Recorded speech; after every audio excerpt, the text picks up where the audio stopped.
it's Lon Simon, and we're checking out the PlayStation TV today. And what this little product is a Sony Vita, that handheld system that you can plug into your television, but it also has some streaming capabilities. So you can stream PS3 games from Sony's new cloud service called PlayStation Now over the internet to your home at a rather exorbitant price, unfortunately. And it can also stream PlayStation 4 games from your PS4 console that's in your house over your local area network. Now that feature we're not going to test today in this video because I don't actually have a PS4 here on site to do it with, but I will try to get a hold of one and demo that feature later. But we are going to look at that PS3 streaming capability as well as its PS Vita compatibility, which unfortunately is rather lacking. So let's take a look at the hardware. The first thing I'm going to point out is the Ethernet jack on here. This is a really critical component for that streaming, whether you're doing it over the internet with the PS3 cloud service or doing the in-home PS4 streaming. The reason is high-quality gaming streams take a lot of bandwidth and a lot of data packets, and those packets need to arrive reliably to your device. And the only way to really make that work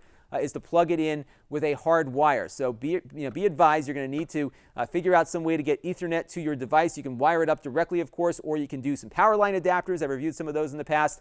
Mocha adapters that work over your cable television wiring. Whatever it is, you're going to need something better than wireless to make this work. So be advised before you go too much further. It has HDMI for connecting to your television. They do give you an HDMI cable in the box, which is always nice to see. There's a USB port on board for pairing up your PlayStation controllers. Now I have a PS3 controller that I had to buy separately. It does not come with a controller at all. So if you just have a PS Vita, you're going to need to invest in a controller also in order to play your games on your television. So there's a little added cost there. Another added cost are the memory cards, because it doesn't use a standard memory card format. It uses those little proprietary cards that you'll find on the PS Vita, and you're going to need to buy one of these because the console only has a gigabyte of onboard storage, and some of that is taken up by the system stuff, the operating system and everything else. So you really don't have a lot of storage for downloading the Vita games and playing them on the console. So if you want to download anything, you're going to need to buy one of these cards first, and that will, of course, increase the price of this console a little bit, so much so you might even want to consider just getting the handheld and skipping the TV version altogether.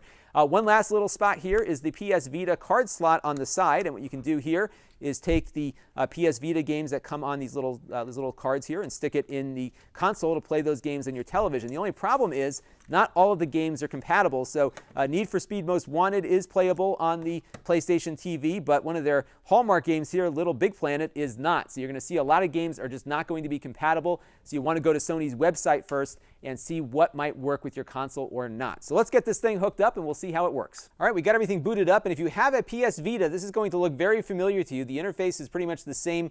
One thing that you will notice, of course, is that things don't look so great on the television screen because this is really designed for a smaller handheld screen, not a 1080p set. So you'll see a little bit of jagged edges and that sort of thing as well. So the first thing we're going to do is we're going to try to get Little Big Planet here to work. So I'm just going to take the cartridge here and pop it in the side of the console. You just have to open up its little door here and slide the cartridge in. So we will do that right now and see what happens. So I've plugged it in. It will recognize the game, but when I go to play it, it'll be another story. So let's wait for it to do whatever it's going to do. And what's funny is it kind of leads you on here. It says, oh, look, you can start the game. So you hit the start button here, and then you get the message that it's not compatible with the system. So I would imagine they might do updates over time to make some of these games work, but not all of them will. And again, check that PlayStation website for the compatibility list. So let's pop this game out, and we're going to pop in Need for Speed Most Wanted, and I'll boot up a quick game so you can see how that plays. All right, well, here we are playing the Need for Speed Most Wanted. This is a PS Vita game, and as you can see, the graphics are a little bit jagged, and that's because this game was designed to be run on a handheld system with a much lower resolution screen than a 1080p television set. The other thing that I noticed is that the controls feel a little bit weird because this game was really designed to play on the PS Vita controller and not on a regular console controller. So they feel there's like a lot of give on the controller here. You have to really kind of move the control stick a little bit further than you might on the console version of this game, again, because it wasn't really designed for this controller. But the games that are compatible are playable, and it seems to do a pretty nice job of replicating the PS Vita experience on your television set. All right, now let's check out PlayStation Now, which is the ability to stream those PS3 games over the internet to our console here on the desk. Now, I'm going to load this up here. It's another app, so it's separate from the Sony store. And what's cool is that this is going to appear on more than just the PlayStation TV. It's actually on smart TVs already from Sony. So we just bought a TV for our conference room at work, and it has this PlayStation Now feature built in. I think you're going to see it on some Blu-ray players as well. So it's getting out there on more than just this console. So if you're looking to buy this for that feature, you might, just get a new Blu-ray player or TV set that has it as well. The games are really expensive to play. They're all rentals. You can't actually buy one to play, at least the PS3 games. And the rental fees are really pretty atrocious, actually. So let's go take a look here. I don't know. Let's look at maybe Dirt Showdown here. And it's $2.99, it says, to start. And let me pull up a better view of my screen here so you can see what we've got for options. The options are to rent it for 4 hours for $3, which is a lot, actually, considering how little gameplay there is.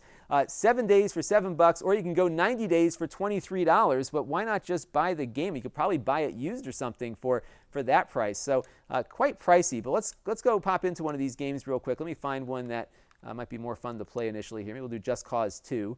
And again, same pricing structure on this one. So we're just going to go ahead and rent this. I'm going to do it for you. So let me get this thing started, and we will take a look and see how it plays.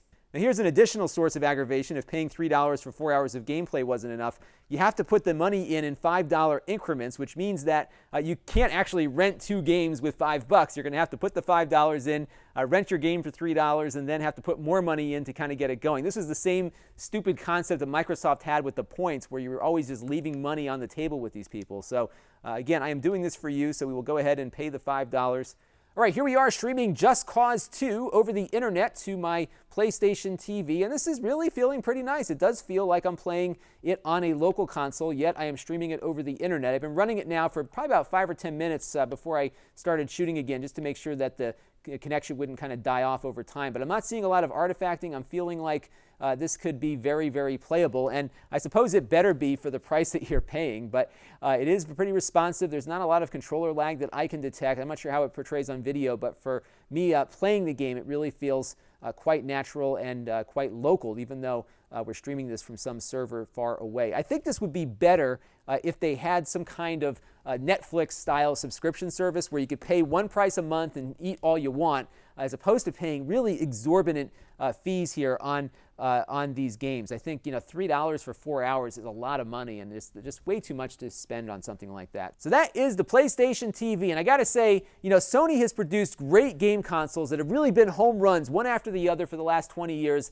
This is far from it. I don't even think they know what this thing is supposed to be, and they just kind of put a whole bunch of features in there and maybe hoped one of them might stick, because right now I can't recommend purchasing this. The PS Vita compatibility is just not there. The games that it does play, it plays okay, but again, those games are really designed for a smaller controller, and it just doesn't feel right. At least Need for Speed felt pretty lousy on this thing. There's a lot of dead space on the analog stick here that just did not make it all that enjoyable to play. The rental service is a nightmare right now. It works great, don't get me wrong about the performance, but the cost is exorbitant. I mean, a 90-day rental costs as much as buying the game new in the store, and you've got the issue of the amount of money that you have to put in on the minimums is not divisible by the rental fee. So, you could put in $5 and you have to pay $3 for a rental. You're always going to be carrying a balance over of basically Sony, holding on to your money. And Microsoft tried that with their point system on their store. They thankfully got rid of it and just charge you what the game costs. And I really wish they would do that here, or set up some kind of subscription service where you can have an all-you-can-eat kind of thing. Because right now, I just can't see this being something that I would even remotely recommend to anyone. And the last point is, you got a high cost of entry because there's no memory card bundled in. There's very limited amounts of available memory on the device itself. So really, to download anything to play on the console, you're going to have to go out and buy a memory card on top of buying the device and buying a controller if you don't already have one. So it just isn't there for me, and it's really a big disappointment coming out of Sony, who again has made great game consoles over the last 2 decades. That's the PlayStation TV. Hold on to your money, or maybe buy an Ouya for the same price, and you'll get a lot more enjoyment out of it. This is Lon.TV. Thanks for watching.